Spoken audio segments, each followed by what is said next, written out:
back. Another edition of the Guru Multiverse. Circle, multiverse. Yeah, no more corners. Which way are we going with this? Well, we painted ourselves into a corner, and that made us strong because they say that there's nothing stronger than a cornered animal. And now we're expanding in 360 degrees. I like multiverse. Yeah. And think about 360 degrees, which is one plane. 360 degrees to the 360, the power of 360, which is all planes. Can you imagine what that number is? I don't know. You tell me. Yeah, right. It's in the illions that are beyond anything we've ever said. Yes. Not trillion, quadrillion, whatever. My beard is growing longer with every second. I noticed that. Is a notice. Yeah. Julie likes it. I don't know. How long did it take you to grow that beard? Forever. Your whole life, right? Forever. I've never shaved. You've never shaved? No. When was the last time you shaved? I didn't. You never did? No. My beard actually came in late. So by the time my beard was actually becoming a beard, it was my early 20s. Yeah.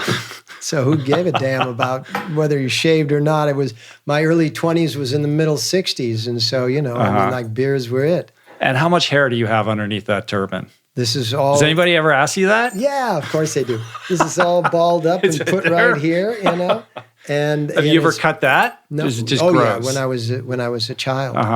But do you ever just let it down? At night. Yeah, at home, right? Yeah.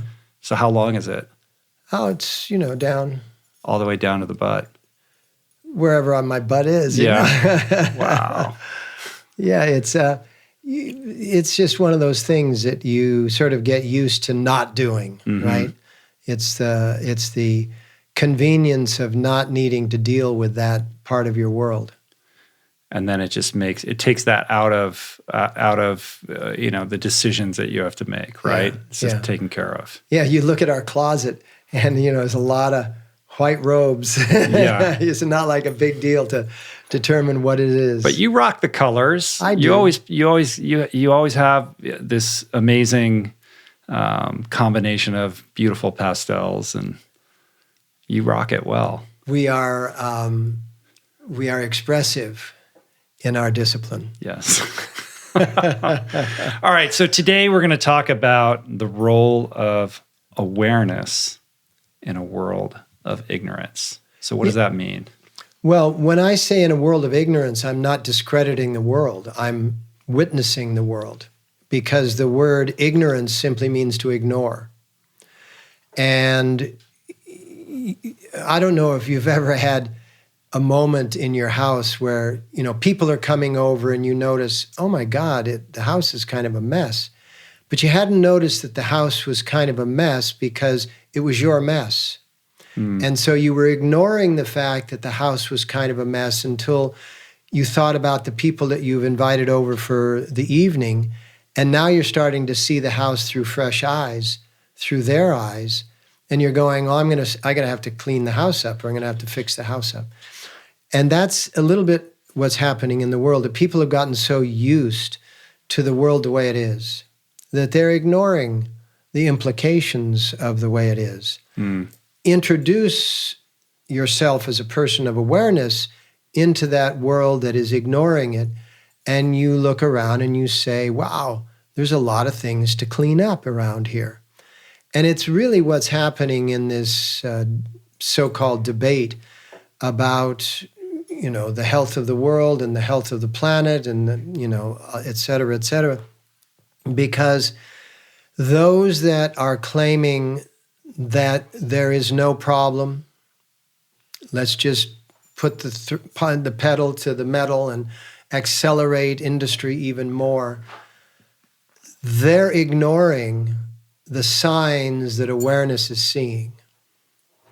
They're ignoring them so vehemently that when awareness points it out, ignorance says it's false fact, false news, some conspiracy. And so what we are going to have to do as the people of awareness, and I know with your plant-based diet and my plant-based diet, we have tremendous amounts of awareness around food. with your exercise routine and our exercise routine, we have tremendous awareness around bodily function. But a person that's just eating whatever and lollygagging, so to speak, around in their life, they don't have those advantages. And so they can't see from that angle what we're seeing. So the responsibility on our side of that equation is that we have to do two things. Point out the problems very gently, and that's not what we're doing. We're pointing out the problems very aggressively. And refer to alternatives very actively. It's the same way as raising successful children. If you point out a children's inabilities very aggressively, you'll stigmatize the child. But if you point out the inabilities very gently, but more energetically point out alternatives to those abilities, you'll inspire the child to seek those alternatives. And that's what I really feel we as human beings, conscious human beings, need to begin to do. We need to get off the soapboxes and saying, world going to end tomorrow. We can talk about that between ourselves. But in our public voice, we need to be able to say, like, for example, before we started filming in this moment, we were talking about some of the alternative burgers, right?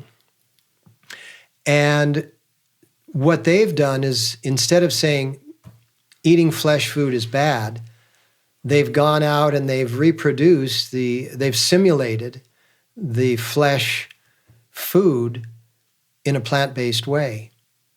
And they're becoming, look at all the fast food restaurants that are adopting these things. So that's my point.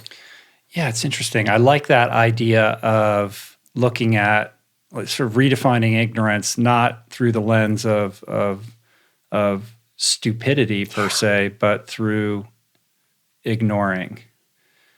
But I think there's a distinction between by habit. This is what I want to get into. There's a difference between willful ignorance and on the one hand, and on the other hand, somebody who simply doesn't know better or hasn't been exposed to the ideas that could break them out of that perspective. Yeah. And willful ignorance is a harder one to break, because when you start tampering with it, you're tampering with that willfulness. And that willfulness has produced an identity around that ignorance, which is very firmly held. Yeah, there's a big investment, an identity investment. Perfect word. In that idea. And it becomes very difficult to break the chains of that. And so pick your battles, right? The idea of attracting through a loving attitude, a more willful attitude toward awareness, we will be able to attract the more innocent than we will be able to attract those who are willfully ignorant, who are staunchly ignorant, who are committed to their abilities to ignore certain aspects. It's also, we have to understand that once that person starts down that willful path of really ignoring and sticking to it, it becomes habitual. So it reinforces itself. And in reinforcing itself, it also sets up sentries, guards, to watch for anything that's trying to mess with that attitude, because it's a sense of identity.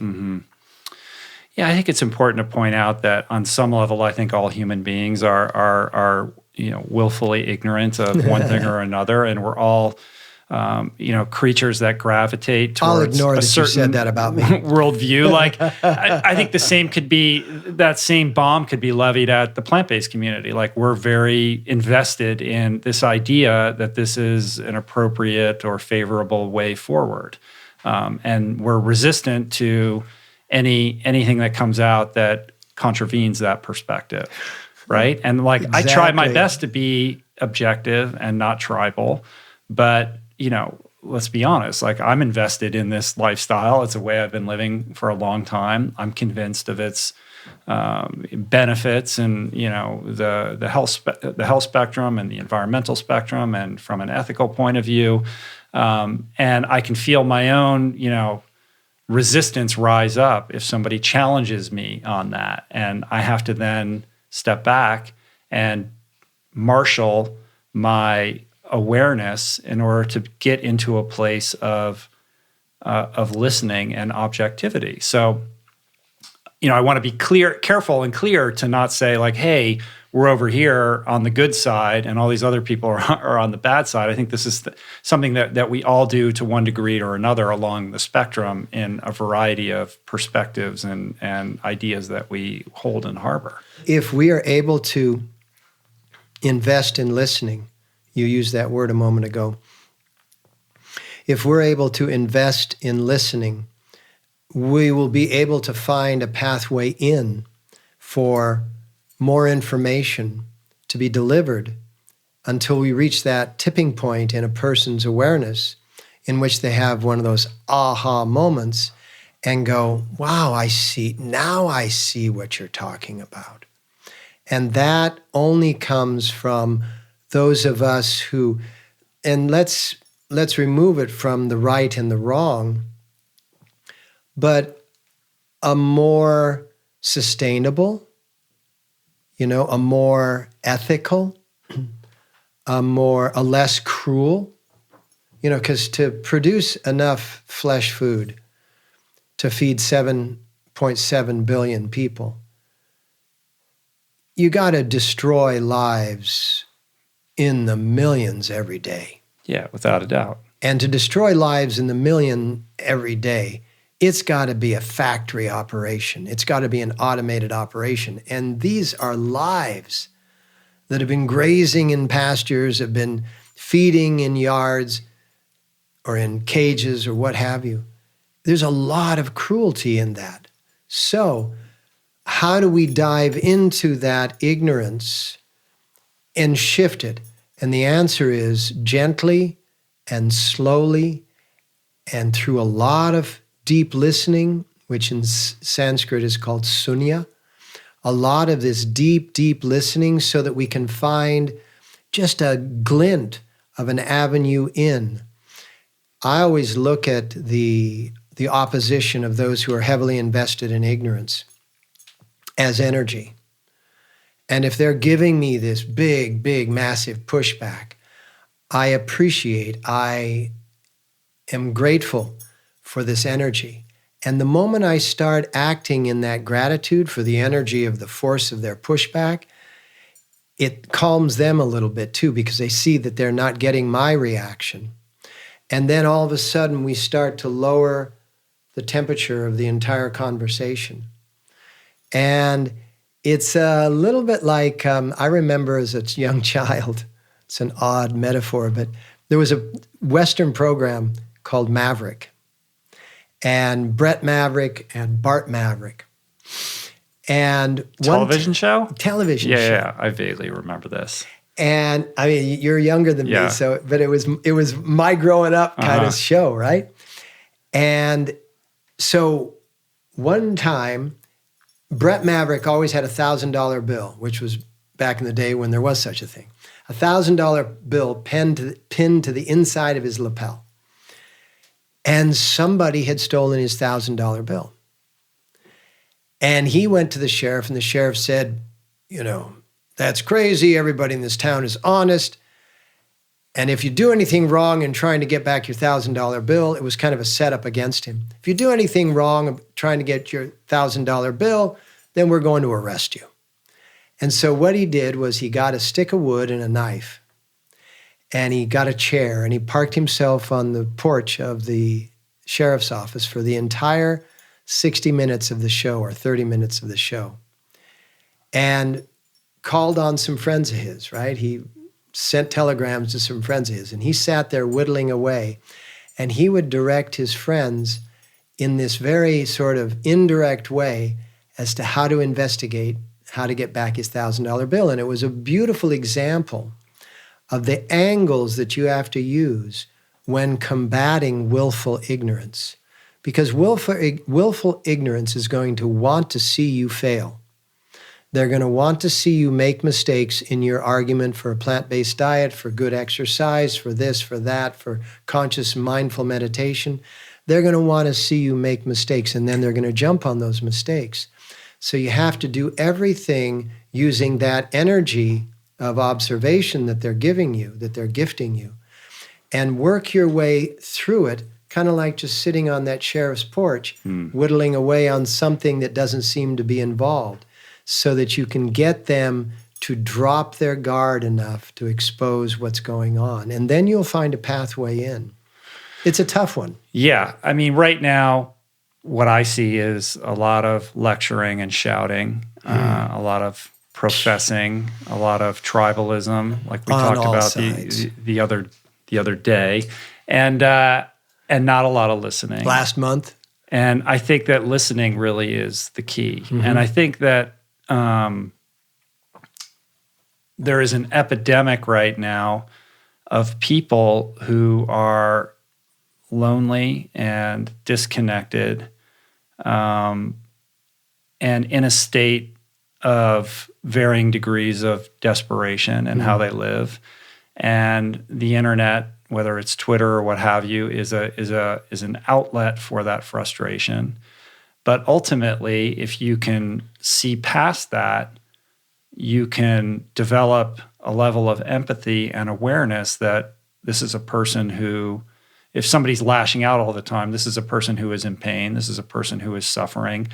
And fundamentally, this is a person who is just desperate to be heard, right? And if you can be available to hear that person, if you can suspend your judgment and be present for that person's perspective, even if you disagree with it, then you have a chance at true connection.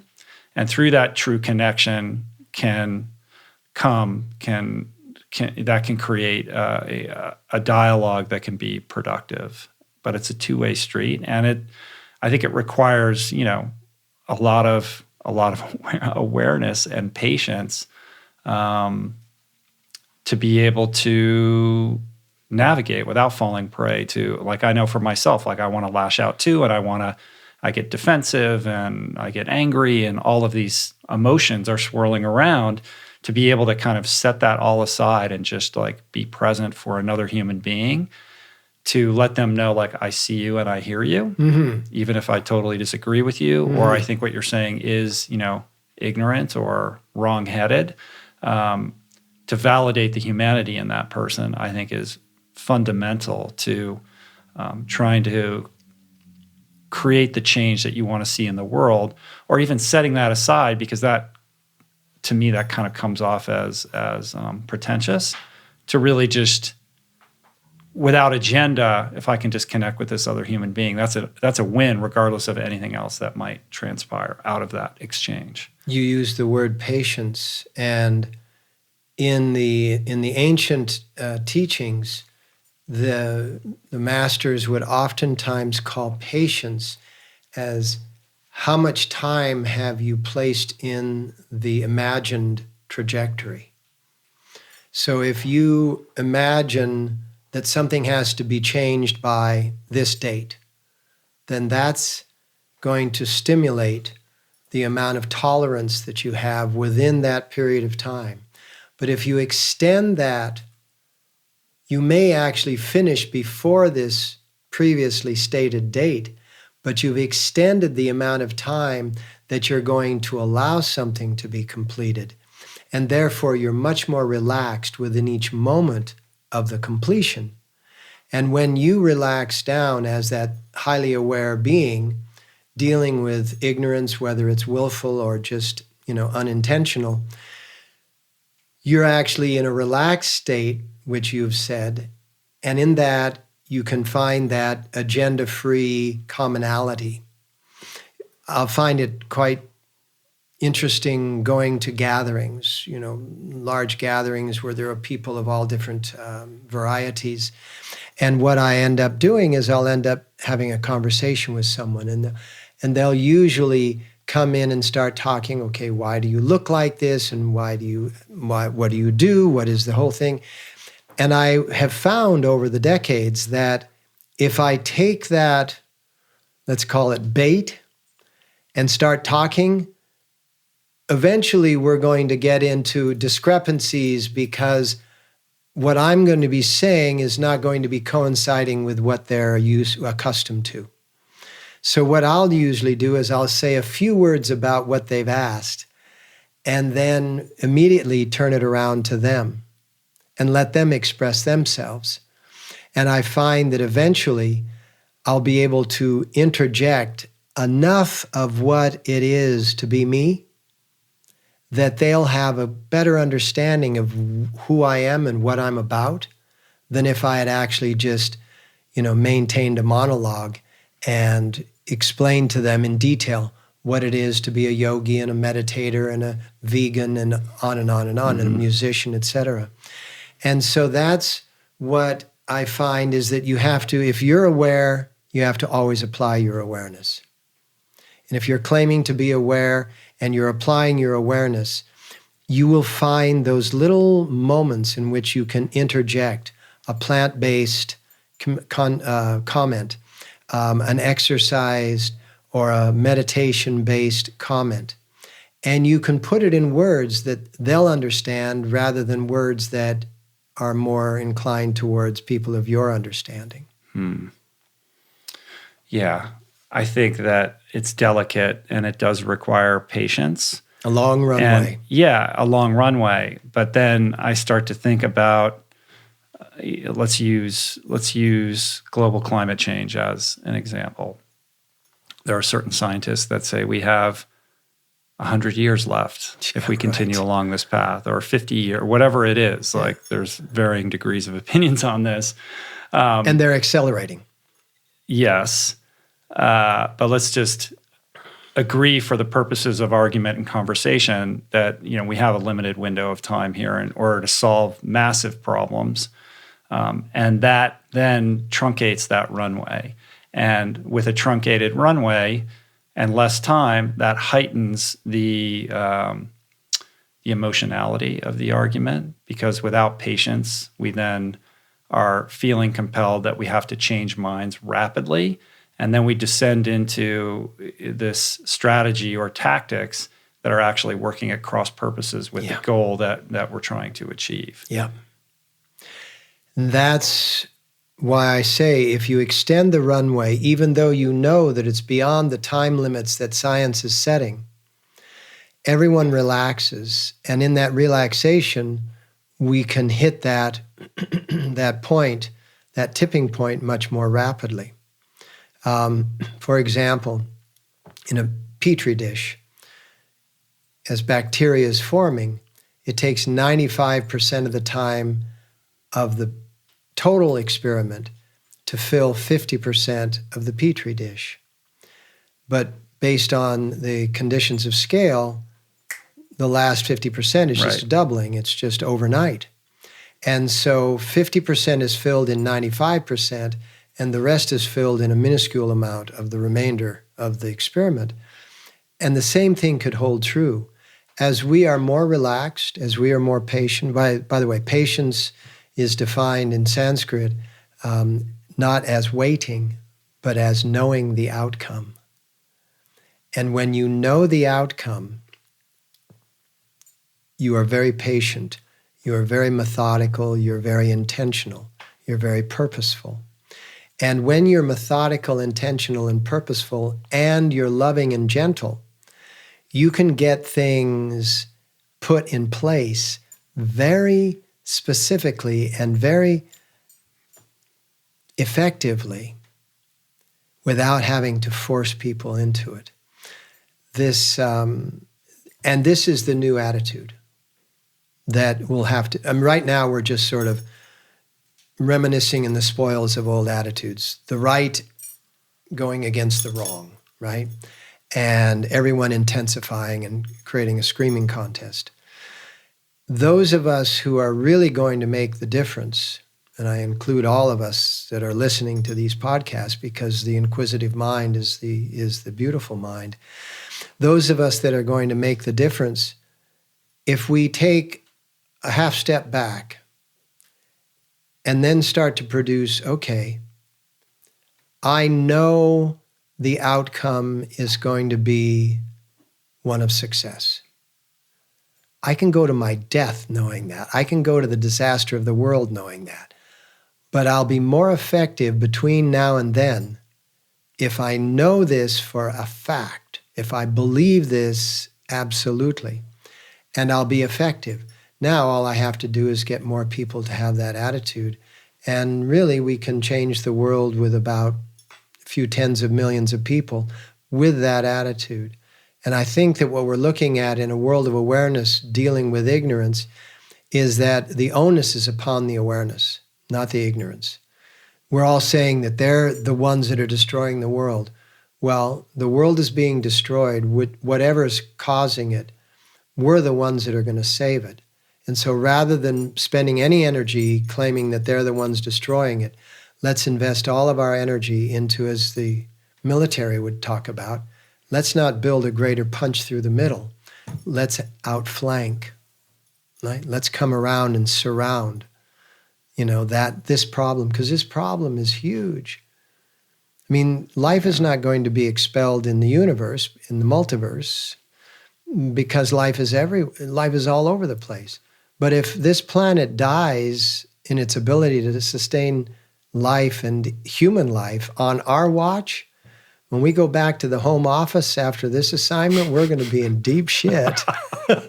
We're screwing we get up. ourselves fired, man. Yeah. Out of here. We should have been fired a long time ago based upon our performance. I've been, we were talking before the podcast, you asked me if I've been traveling, and I was like, yeah, I've crazy travel recently. Yeah, well. Which has given me the ability to be around a lot of different kinds of people and in a lot of airports and a lot of gazing down from, 7,000 feet or whatever it is, on planet Earth. And I just kept thinking everywhere I go, people have just taken over the planet and have literally made it their domicile, every nook and cranny of it, which is kind of an amazing thing. But then I don't think that's so good. When you see a night shot from space of planet Earth and you see all that light, all that electricity illuminating all that amount of sky, and you think, and then you landing into an airport and you see all this massive buildings and roads and structure, unreal. We may have to tone it down a bit. A little bit, you think?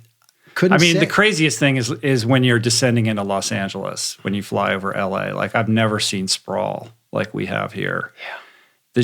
This never-ending grid of humanity that is just, laced itself like this matrix on the crust of planet Earth, consuming it at a remarkable, unsustainable rate. And it is that petri dish. We are filling the petri dish right now, and there's only so much left. And, whether humanity makes it or not remains to be seen. I'm interested in how you get to this place of knowing. But I have no doubt that life will prevail on planet Earth and beyond.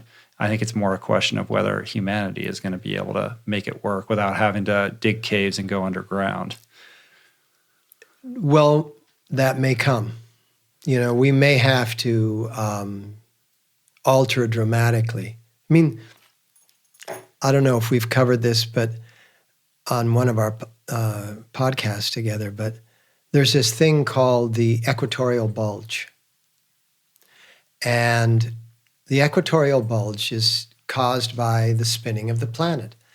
The equator spins faster than the places closer to the poles. It's just like when you're on one of those spinning things in a playground. If you get closer to the center, you're spinning less rapidly than if you're on the edge. And so that centrifugal force at the equator of the planet has thrown the oceans up to a level of 481 feet higher, and it's 1,500 miles wide. Well, that's a massive amount of water. And what happens is not that just the ice melt from the ice caps in Greenland, is going to, cause the oceans to rise. But these waves, these chunks of this equatorial bulge, when the planet gets a different nature to its spin, start to break off. And these then become these massive, massive tsunamis. So there's a lot going on that we haven't even begun to construct in our imagination. Fires, earthquakes, your displacement and the shifting of the tectonic plates, the displacement of the ice and how that causes tectonic plate shift, earthquakes, droughts. They say that 80% of India will begin desertification in 20 years. 80% of India, which has been the breadbasket of Asia. And so what we have going on here is this awareness, which is intensifying our need to make it different. And we've got to have a meditative attitude, not that everything's going to be okay. No, but I know that it'll be okay if we accelerate the awareness in this many people. And we can't spend any of our energy, in my estimation, we can't spend any of our energy attacking the core of the problem. Mm-hmm. We have to, like I was saying, outflank it. We have to spend our energy outflanking the problem with those who have an innocence rather than a willful ignorance, those who have an innocent ignorance that are more able to be cultivated into a new way of thinking. And I'll tell you, if we get enough people to be successful in their life, in their health, living longer, living healthier because of plant-based diet, if we get enough people who are more intuitive because of their mindful and meditative practices, all of a sudden, by that very nature of, if you see something you like, you're going to want it. If you see health, you're going to want it. If you see intuitive natures, you're going to want it. That's how we outflank the problem. What about the idea that maybe we're not supposed to make it? Like, what if we reserve judgment? Well, that's thrilling. Yeah, like what if we take away our judgment on the I almost said something. the goodness of humanity and our prospects for survival, like, and instead entertain the idea that, much like the caterpillar and the butterfly, or the tadpole and the frog, that we are here to birth a new type of consciousness that we're now seeing emerging in the form of AI, and that our entire purpose as human beings, who are driven to constantly innovate and innovate and innovate and advance and grow, that this is all one big macroorganism stage play, crafted and created simply to give rise to a new type of intelligence and life and consciousness in the form of these technological entities that are now starting to gestate. Yeah, I am very open-minded about this. In addition, so I segment my brain. And there's a part of my brain that remains open to that idea, because I don't want to deny it, because I want to test it. And then there's another part of my awareness that says, okay, let's focus on ways of creatively achieving a benevolent outcome.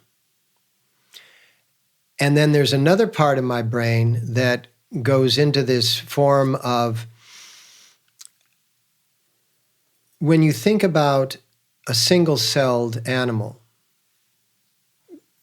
getting together with another single-celled animal in the early stages of the world biology and botany, it was called the multi-celled animal, that every one of the cells did everything, right? They were colonies of cells. And then eventually that evolved into the colonies specializing in certain areas, and one formed a stomach, and another formed a brain, and another and now we're living in that biology. And maybe maybe it's not AI, and maybe it's not just saving the planet, but maybe it's that there's a collective that is the next stage of that collective, that is all of us working together, which is really a peaceful operation, because the majority of our body likes the rest of our body. Our heart doesn't fight our fingers, and our fingers don't fight our liver, etc. And so when we recognize ourselves as the body of life, which is what plant-based living often does, in that, the cows are as important as the humans, they're as important as the pigs, and we think about consciousness and the non-local nature of consciousness. And I came in, and the first animal to greet me today at your house were your two, what are their breed? Great Pyrenees. The Great Pyrenees. Yeah. I mean, these massive dogs. And I just came from a household, and our massive dogs are 3 Chihuahuas. And these creatures have their own languaging. And for us to differentiate and say ours is superior is ignorant. And my awareness when I approached your Great Pyrenees is that, wow, they have this whole world happening which can interface with my world if I'll take and slow mine down, right? So maybe AI has the answer. Maybe just all going plant-based and, doing, recyclable and sustainable is the answer. Or maybe there's this whole other way in which we all start to serve each other in life, in love. So there's so much going on right now, and we're at the threshold. So paint that utopian picture for me. It acts like the heart center, which is made up of the lungs and the heart and the thymus gland. And the nature of the heart center is that the lungs at rest are full of air. A collapsed lung is an oddity. The heart at rest is full of blood. It gives effort to serve the body, and then it surrenders and the body floods it back with blood. And if we were to literally 180 degrees switch our attitude, very much like the sobriety world, in which being of service is a very high ideal, is a very high value, being of service. And so if the early stages of this utopian world are simply turning the table from how can I get to how can I serve, that in and of itself will create a surge of opportunity for us to be able to take care of each other's needs. And in doing so, all of our needs are going to ultimately be taken care of as well. Yeah, I think in order to achieve that, we have to erect systemic changes, because our incentives are misaligned with that ideology, in that the structures that form our society and our culture create massive incentives for us to be people who go out into the world and try to extract or to get. And we are not only encouraged to do that, we are handsomely rewarded for doing that. How can we create political and cultural systems that counteract that, or provide healthier incentives that encourage us to serve and to be selfless and to embrace the macrocosm over the, selfish wants and desires of sort of serving ourselves? Kind of like inside of our body, we have unfriendly and friendly bacteria. The unfriendly bacteria are the bacteria that are depleting our strength. And the friendly bacteria are the bacteria that assist our efforts. They assist our digestion. They assist other things too. I look at it again in the Petri dish, scenario. let's become the friendly bacteria. Let's become the bacteria that spreads over time by demonstrating how all your needs are met as long as you're of service to others. And this idea of, God and this and that, and then there's the atheist. We talked about that off camera.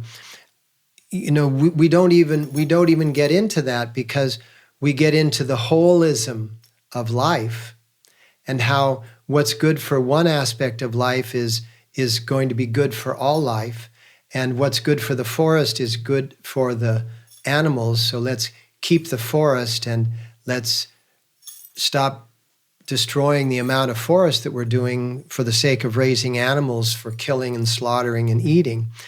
And let's really start to demonstrate in large swaths, let's paint large pictures of ways in which, in a very non-attacking way, not attacking the ignorance, but displaying the awareness. Because people can have aha moments that change their world. I can remember back in the early days of computers having an aha moment around MS-DOS. When I finally figured, you remember how I don't know if you remember, but you Mac users never had to really deal with it, but us PC users, you had to type in all these things just to get it to do one little thing. For it to boot up all the code. Yeah. And when I had an aha moment of what I was actually doing, that's when it started to make sense to me. And when that happened in one small little way, many other things, there was a domino effect, many other things started to make a great deal of sense to me. That's what I'm looking for. I'm looking for awareness producing the potential of aha. Yeah.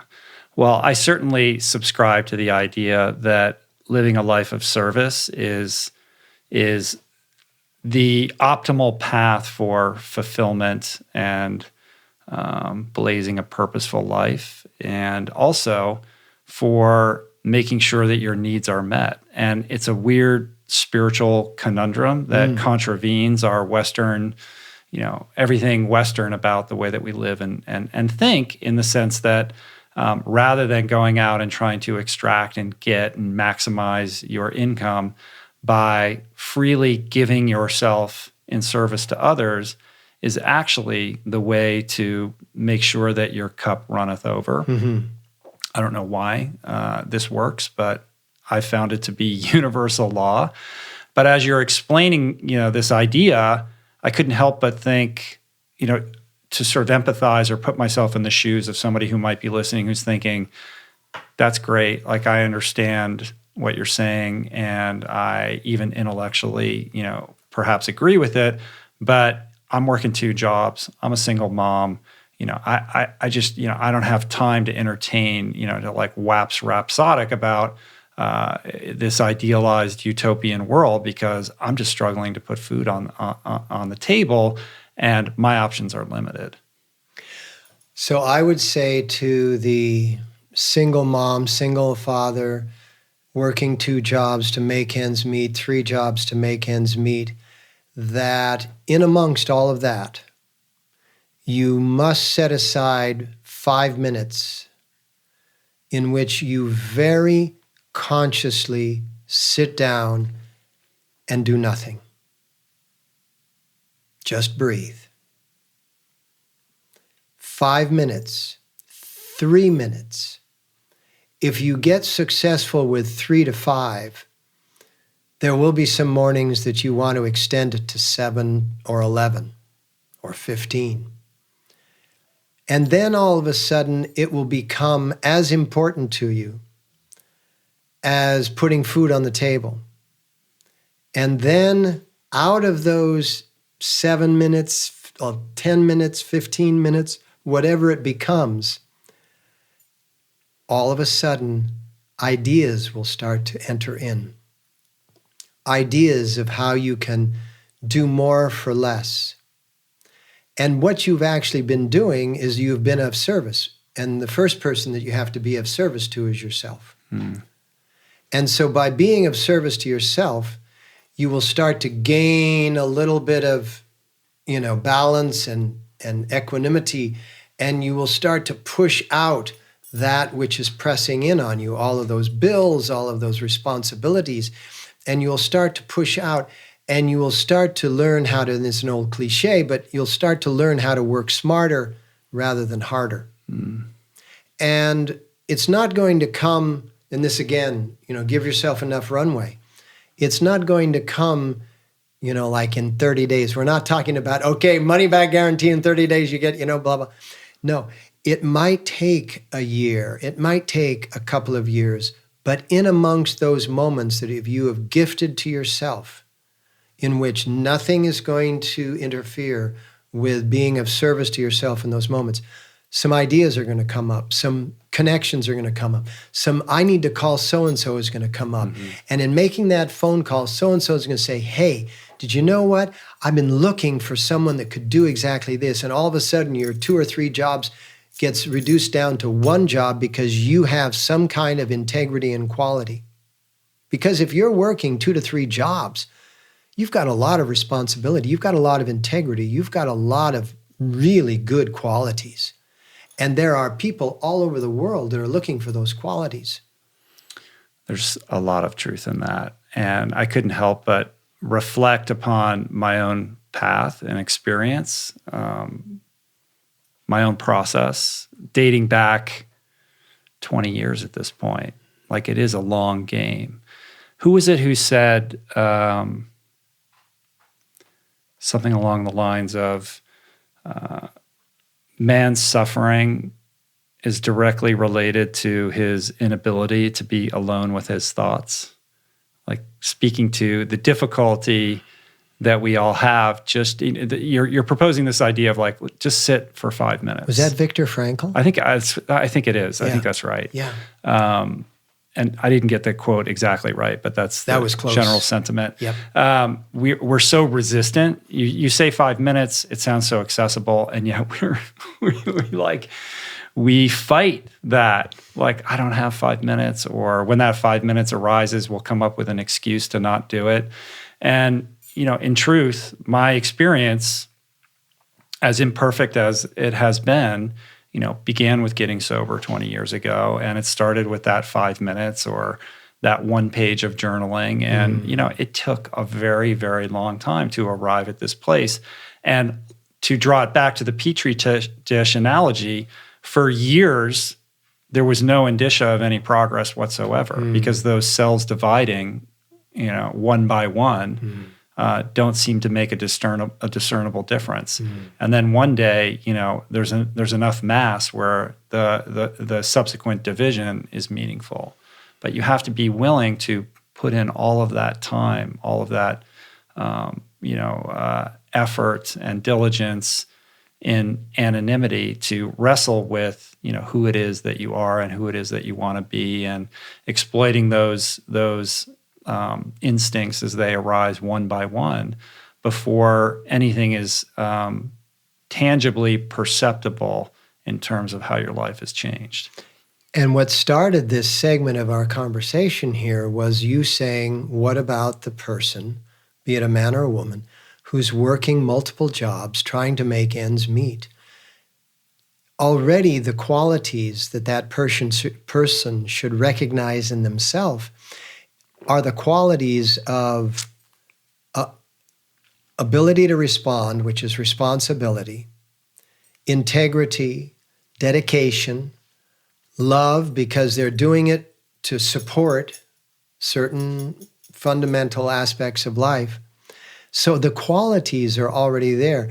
I don't think that we're going to be effective in changing the indolence, the ones that are just living in dire conditions, that are not thinking that there's any way through. Those will be inspired by the ones that we inspire. It's sort of a multi-level marketing routine, in that we can inspire those that are already putting forth great effort by just saying, take a section of time out, very small to begin with, and let it expand by in and of itself. so that you can apply those same tendencies of diligence and dedication and devotion and responsibility and integrity. You can apply it to just sitting and breathing and noticing your world, noticing your relationship with the people around you, the people that you work with, noticing the way in which you interact, noticing the way you interact with yourself. One time, somebody once said that if we had a friend that treats us like we treat ourselves, we wouldn't have that friend. Right. And, so what we have to be able to do is just give ourselves that little tiny piece and let it expand like the bacteria in the Petri dish. If somebody's listening to this and it's their first exposure to such a practice, is there any kind of technique that people can bear in mind or utilize if they have that 5-minute window? Yeah, if they command that 5-minute window, right? Not demand, but command that 5-minute window, then just sit comfortably. You could sit in your car in the parking lot before you go into your office or your place of work, and close your eyes so that the optics don't distract you of what's going on around you. If you're self-conscious and you don't want to be seen in your car with your eyes closed, then do it before you get out of your garage or do it before you get into your car. But just close your eyes and begin to breathe in through the nose and be very aware of your breathing. And then just blow out through your mouth as if you're blowing through your lips, as if you're blowing out a single candle. And because the difference between inhale and exhale is nose to mouth, it's going to start triggering an awareness of some differences. And so you inhale and you exhale. And you inhale and you exhale. And so that's taken care of the upper body. In the lower body, in the belly, in the abdominal area, and what you want to do is when you inhale, you want to push your belly out and let your diaphragm drop. And what this will do is this will create more volume in your lungs. And you'll be able to take a deeper breath. It's like what singers do when they learn how to sing from their gut. And so you push the belly out and you inhale, and then you pull the belly in as you blow out through your mouth. And literally after 3 minutes, you're going to be noticing you're a little bit less frenzied, you're a lot less anxious, and you're starting to breed this quiescence, this calmness. Now, the moment you engage life, it's going to go away. The next day you do it, the moment you engage life, it's going to remain with you for a nanosecond. The third day you do it, the moment you engage life, it's going to remain with you for 2 nanoseconds, right? And as you keep doing it over and over, day in and day out, all of a sudden you will find that after doing your meditation, after doing your contemplation, whatever you want to call it, mindfulness, whatever you want to call it, you extend the amount of time that it takes for the rummagings of the world to get back on your shoulders and drive your buggy. And eventually, after doing it consistently for a few weeks, sort of a round figure is 6 weeks. After you've done this for 6 weeks, you're going to notice that which you just spoke about a moment ago, and that is that, the number of cells that activate are not really noticeable. The amount of change that you're creating is not really noticeable until it is. Those of you that cut your hair, you don't notice you need a haircut until you do, right? Yeah, I think that the common experience is that the change remains unnoticeable within the self, but noticeable to others. So the first indication that you have made some level of shift will be made aware to you by somebody else. Yeah. You won't see it in yourself, but somebody will reflect it back to you, and you'll be like, "Really? Oh yeah, you seem different, or you seem more grounded, or you're more present, or They'll say, "What are you doing?" Yeah. During these periods of meditation, or whatever nomenclature you want to attach to it, I'm interested in your technique for dealing with thoughts as they arise. So the way that I've been taught and the way that I kind of deal with this is to not have judgment. Like, you think the common conventional wisdom is, I can't meditate because my mind's attacking me. It's too busy, so I can't do it. But that's the nature of the mind. And the idea is to notice those thoughts when they arise, and then gently and without judgment, try to return your attention to the breath, or whatever technique that you're using, to try to get into that state of no mind, which you may experience for a nanosecond. You're lucky if you get 2 seconds of that before the next idea pops into your mind. And it's a constant process of trying to move past the thinking mind in a gentle way. So how do you think about dealing with the mind as these thoughts arise, or the attacking of thoughts that are invading this space that you're trying to carve out as peaceful and sort of idea free? Or is that totally askance from the way that you think and look at this? Once again, as you do it more consistently, you form a new habit. The brain introducing thought is a habit, and it hasn't been managed for however many years you have been living. And when you start a practice of meditation, you're starting literally a practice of changing a habit. And the more aggressively you try to change a habit, the more aggressively the habit will resist your change. And that's why the way you described it was very beautiful, and that you gently coax your focus back to the breath, or whatever it is that you're focusing on. So, a lot of times people say, "Oh, that's that stuff. I'm a Christian," or "That's that stuff. I'm a Muslim. I can't do that because that's not Christian." I said, no. This. If you're a Christian, then when your mind starts to wander, bring Jesus in, or bring Mary in, or bring, Jesus' loving nature in, or bring something out of the Bible in. Just replace it, and let that be the way in which you segue. If you're Muslim, the same thing holds true. Just bring the stories from the Quran. Bring in the ideals of the values of your faith. And so this is not about having a way of faith.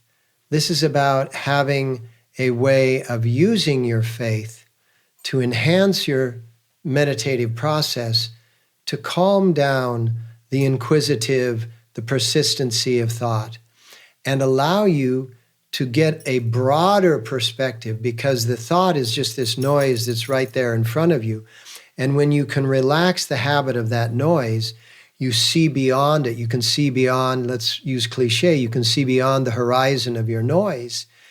And in that seeing beyond, or hearing beyond, or feeling beyond, whatever it is for you, you end up beginning to have new ideas, new concepts, new thoughts of, wow, I could do this way. I remember one time back in the early 80s, I was running a business for the organization that promotes Kundalini Yoga as taught by Yogi Bhajan. And we were in the middle of the 1980 collapse of the economy. Mm-hmm. The interest levels were at, like, prime level was at 18%. You could have a CD that'd make more money than you could make, right? And not a CD that you play, but a certificate of deposit. Yeah, I knew you did, but I was just making sure the audience did. And I went to Yogi Bhajan and I said, these major stores that are buying our products are not selling it, and so they're damaging it and shipping it back to us and claiming that it was damaged in shipment. And I said, I have no response for that. I have no way of getting around it.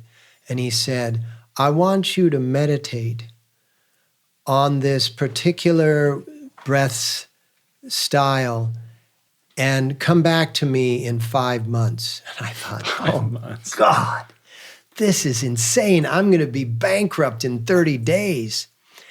But I wasn't bankrupt in 30 days by focusing on this meditation, this thing that I was doing every single day. Ideas were starting to come into my head, new ideas that I hadn't ever thought of. And eventually, not 5 months down the road, but about 3 months down the road, much sooner, I went back to Yogi Bhajan and I said, hey, I've come up with this crazy idea. And he said, great, go to the lawyer, go to the accountant, tell them what your idea is, tell me what they say. I went to both of them. They said, it's the worst idea in the world. It's going to fail. Don't go there. You'll get sued, blah, blah, blah, blah, blah, blah. I went back to Yogi Bhajan and he said, perfect. Prove them wrong. Because it came to you out of that being able to see beyond the noise.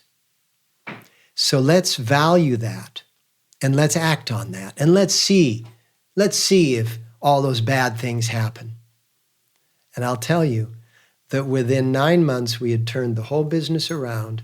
We were making, instead of making minuscule profits on the bottom line, we were making significant profits on the bottom line.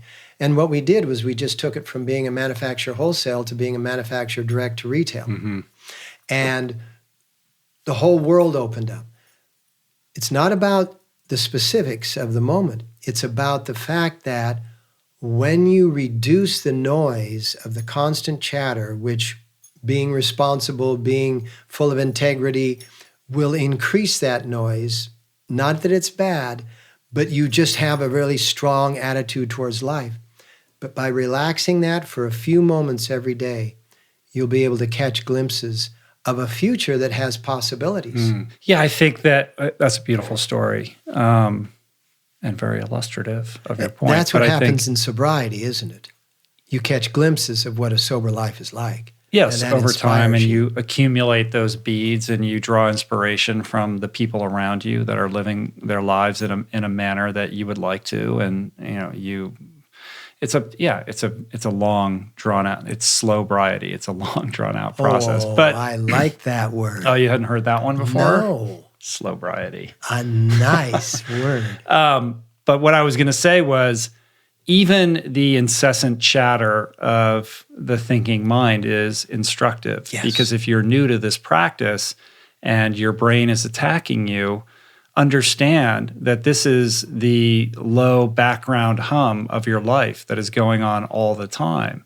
And the more awareness that you can draw to that, you become more consciously aware the extent to which that thing that's running in the background that you seemingly don't feel like you have any domain or control over is dictating how you respond and react to the world and driving your decision tree and ultimately the actions that you take. So that in and of itself is like a grand epiphany that should then essentially prove to you how much this practice is needed to quell that voice so that you can start to get the upper hand on how your brain is functioning so that you can reprogram it to create better decision trees and less reactive modalities for how you interact with the world. Well, a moment ago we were talking about influencing the world, and the world is aggressive and influencing, and one of the greatest things to be able to influence is to sit down and actually listen so that you can find the way in. So as you're talking, I'm thinking, these thoughts are suggestions, right? They're your brain reaching out there for answers and solutions, and they're coming up with all of these crazy ideas, not all of which are going to be crazy, but you're not usually listening to them. And so what the earliest stages of meditation is just shutting them up, right? In this way, and actually listening to what's going on in what you just said, the background din, the background sound. And when you start to listen to this, every once in a while you'll hear a pattern repeat. And a pattern you'll think, oh my gosh, maybe that's a good idea.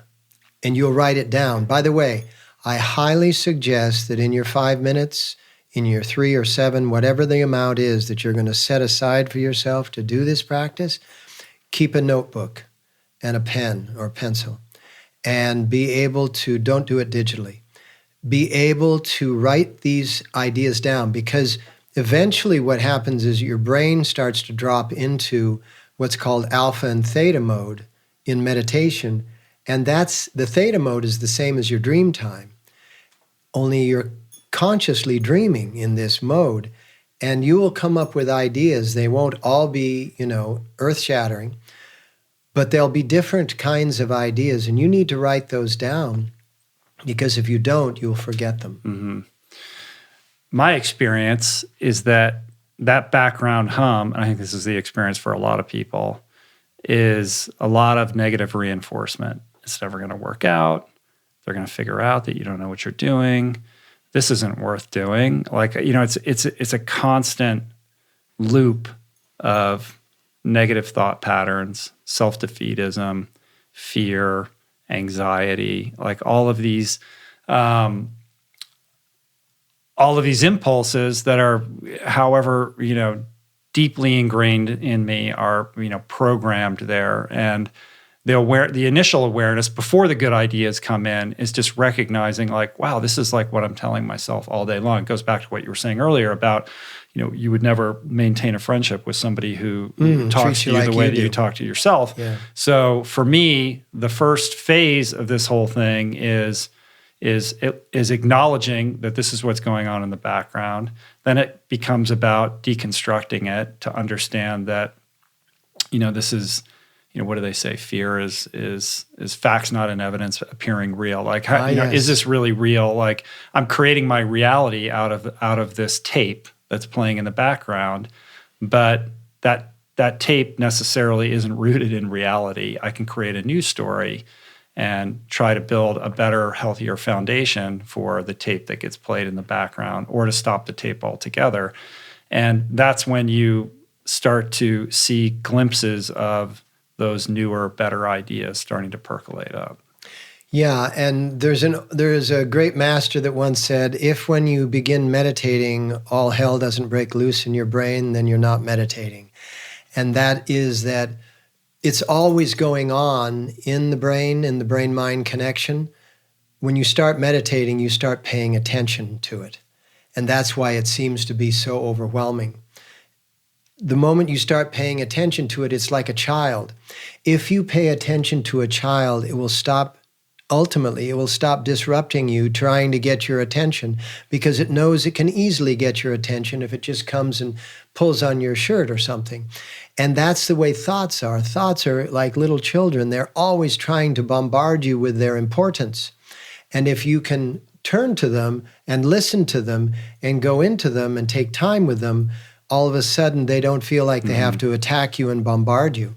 And that's when mindfulness, meditation, whatever you want to call it, that's when it starts to become effective. And one of the things that I find to be very good is that when you are treating yourself poorly, when you go, oh my God, is this what's going on in my brain-mind connection all day, and I'm just not aware of it, I'm just not paying attention, I'm ignoring it?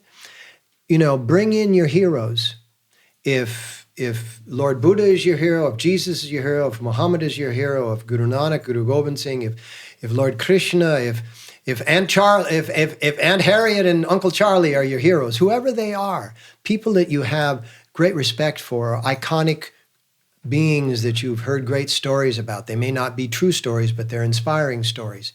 Like the ancient scriptures. They're not necessarily all true. Some of them are more symbolic.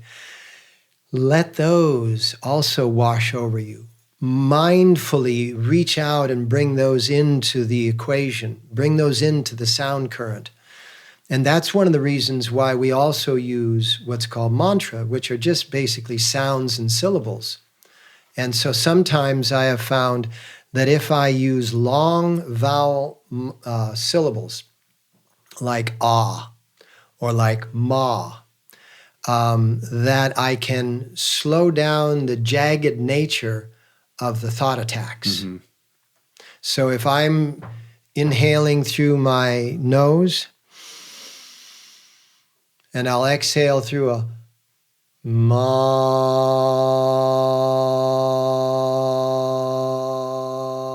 and just keep it going and going and going and going. What I'm actually doing is I'm opening it, like a doctor says, say ah. Well, a ma is like an ah. And you're opening the throat, you're opening the eustachian tubes, you're opening up all of this mechanism that is actually resonating with your thought patterns. It's actually, you hear in the inner ear your thoughts.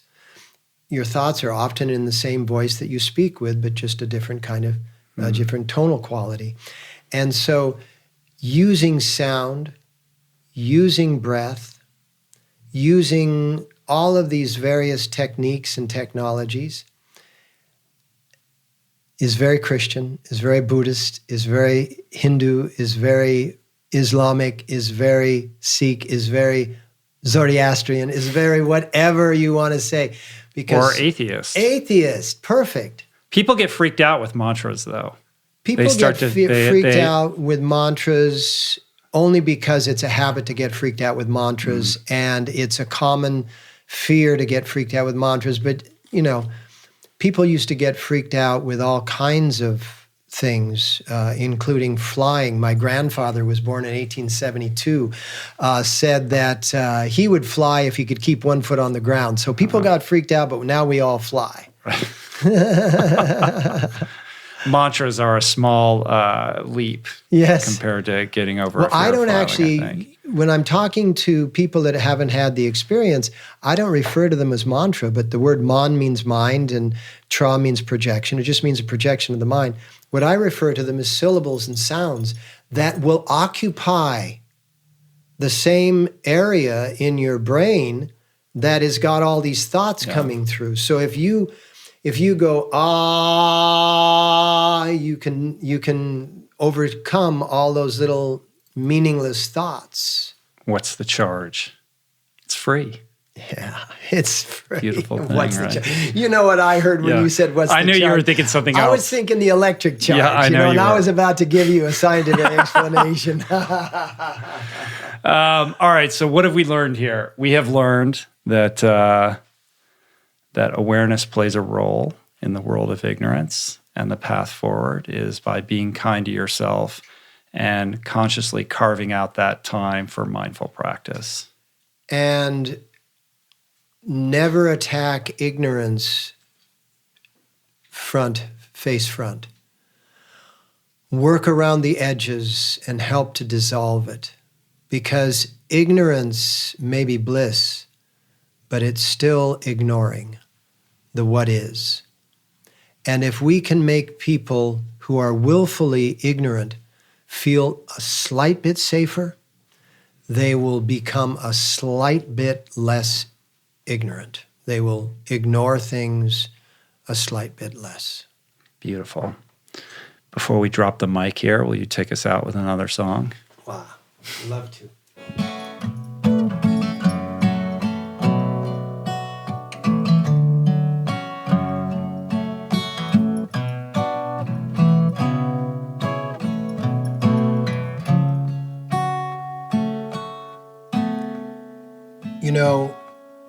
The idea of infinity is hard to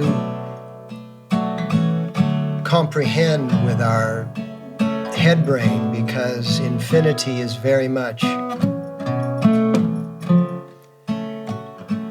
nothingness. Because if infinity has anything in it, it can be measured, and then it's not infinite, it's just measurable. But infinity is the way things are, because if they weren't, they'd have to stop. But then there'd have to be something on the other end of that stop. So infinity is a reality. but it's not one that can be perceived. So it's one that has to be looked at in what's called faith. But it's not faith in some religious form. It's just faith in the fact that infinity has to exist. It's just the nature of nature. Because whatever stops has something on the other side, continuously. So this is a little ditty that I made up with some kids in India.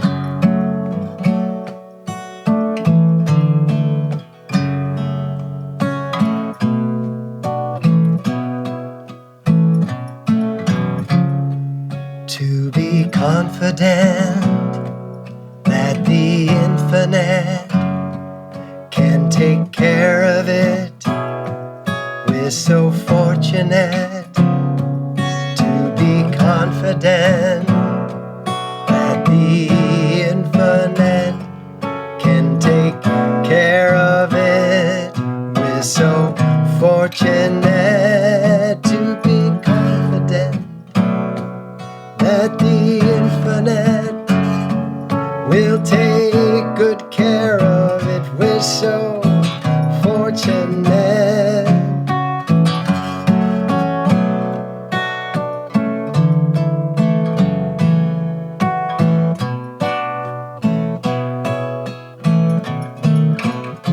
So open up your heart, let the music start.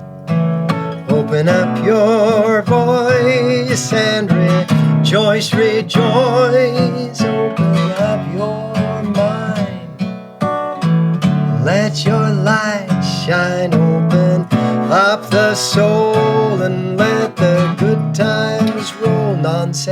Non-sectarian, not religious, not anything in any way, but just the energy of life. And I call it soul, not religious in any way. To be confident that the infinite takes good care of it. We're so fortunate.